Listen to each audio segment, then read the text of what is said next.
Guys আজকে আমি team আরএচকে কে নিয়ে কিছু কথা বলবো যারা কিনা আমাদের বাংলাদেশের হয়ে স্পোর্টস ওয়ার্ল্ড কাপ খেলতে গেছে ফ্রি ফায়ারের।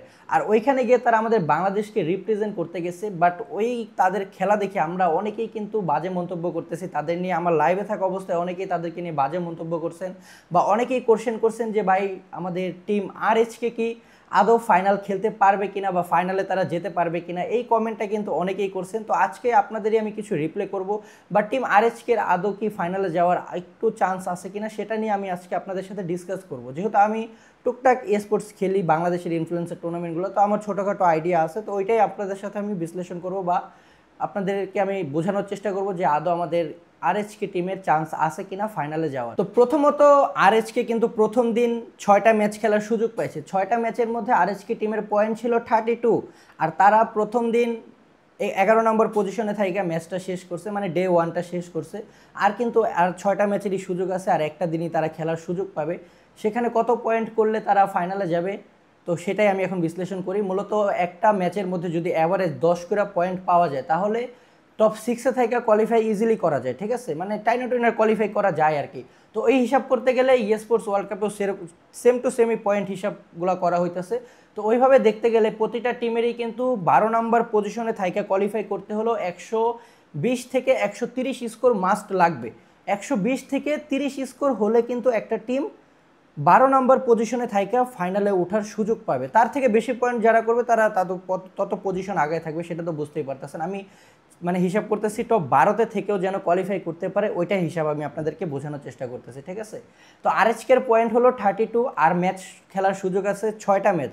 আর এই 6টা ম্যাচে যদি আরএচকে কোনো মতে 90+ পয়েন্ট করতে পারে, 90+ বা 95 মানে পয়েন্ট করতে পারে, তাহলেই কিন্তু তারা একমাত্র কোয়ালিফাই করার সুযোগ পাবে। তাছাড়া কিন্তু কোনো মতেই ফাইনাল খেলার সুযোগ পাবে না।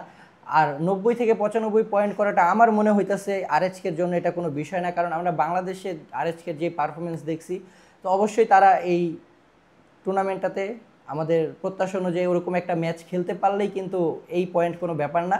তো আমরা আশাবাদী, আশা রাখতেছি যে আরএচকে ফাইনালে ওঠার যতটুকু চেষ্টা করার তারা করবে, আর তারা 95-100 পয়েন্ট নিয়েই তারা ফাইনালে যাবে। এবার আসা যাক সেই সকল কমেন্টকারীদের নিয়ে যারা আরএচকে নিয়ে বাজে মন্তব্য করতেছেন, বলতেছেন যে তারা যোগ্য না বা তারা এই টুর্নামেন্টে গিয়ে আমাদের বাংলাদেশের নাম খারাপ করতেছে, এরকম অনেকে কমেন্ট করতেছিলেন। তো তাদের নিয়ে আমি একটা কথা বলি। তো আরএচকে টিম যে এরকম যে আরএচকে টিম যে বাতাসে বাতাসে চলে গেছে বা প্লেনে উইরাই চলে গেছে, বিষয়টা কিন্তু এমন না। তারা তাদের যোগ্যতা বাংলাদেশে প্রমাণ করে তারপরে কিন্তু ওই স্টেজে গেছে যে স্টেজে তারা এখন খেলতেছে। আর এই যে টুর্নামেন্টটা বাংলাদেশে গেছে কয়েকদিন আগে, ফ্রি ফায়ার বাংলাদেশ অফিসিয়াল যে টুর্নামেন্টটা গেছে, এই টুর্নামেন্টে কিন্তু প্রত্যেকটা প্লেয়ারেরই সুযোগ ছিল। প্রতিটা ফ্রি ফায়ার প্লেয়ারের কিন্তু সুযোগ ছিল যে এই ফ্রি ফায়ার ওয়ার্ল্ড সিরিজ বর্তমানে যেটা চলতেছে ওইটাতে যাওয়ার, বাংলাদেশ থেকে একটা টিমে যাওয়ার সুযোগ ছিল। আর ওই একটা টিম যোগ্যতা দেখায় আরএচকে কিন্তু ফাইনালে উঠছে। ফাইনালে ওইটা পারফরমেন্স দেখায় তারা 1 নাম্বার হয়েছে, অ্যান্ড তারা এখন ওয়ার্ল্ড সিরিজ খেলতে গেছে। তো যারা বলতেছিলেন যে যোগ্যতা নাই, তো আপনারা তখন কি করছেন ভাই? বাংলাদেশেও তো টুর্নামেন্ট খেলার সুযোগ দিছে ফ্রি ফায়ার থেকে অফিসিয়াল, তখন আপনারা কোথায় ছিলেন? তখন আপনারা আপনাদের যোগ্যতা দেখায় ওইখানে গিয়া চ্যাম্পিয়ন মারতেন, আমরা তো খুশি হইতাম, আমরা আরও আপনাদের নিয়ে গর্ব করতাম। কমেন্ট বক্সে না চিল্লায় একটু নিজের খেলায় মনোযোগ দেন। আশা করি নেক্সট টাইম যে যারা কমেন্টটা করছেন তারা নেক্সট টাইম যায় ওয়ার্ল্ড সিরিজে কাঁপাইবেন, আমরা আপনাদের হয়ে সাপোর্ট দেখাবো আর কি। আর গাইস আমরা আসি আরএচকের সাথে, আমরা থাকবো। কালকে ইনশাল্লাহ আরএচকে ভালো কিছু করবে, না করলেও ভাই আমার মন থেকে কোনো হেট নাই, কারণ তারা ওই পর্যন্ত গেছে আমাদের বাংলাদেশকে রিপ্রেজেন্ট করতেছে, এটাই অনেক। যারা ধারাভাষ্যকার আছে তারা তো বলতেছে বাংলাদেশের কথা। স্পোর্টসে বাংলাদেশ গেছে, ফ্রি ফায়ারের স্পোর্টসে এত বড় একটা টুর্নামেন্ট হইতেছে, লাখ লাখ কোটি কোটি মানুষ দেখতেছে, তো বাংলাদেশের নাম ওইখানে প্রচার হইতেছে, এটাই আমাদের কাছে গর্বের বিষয়।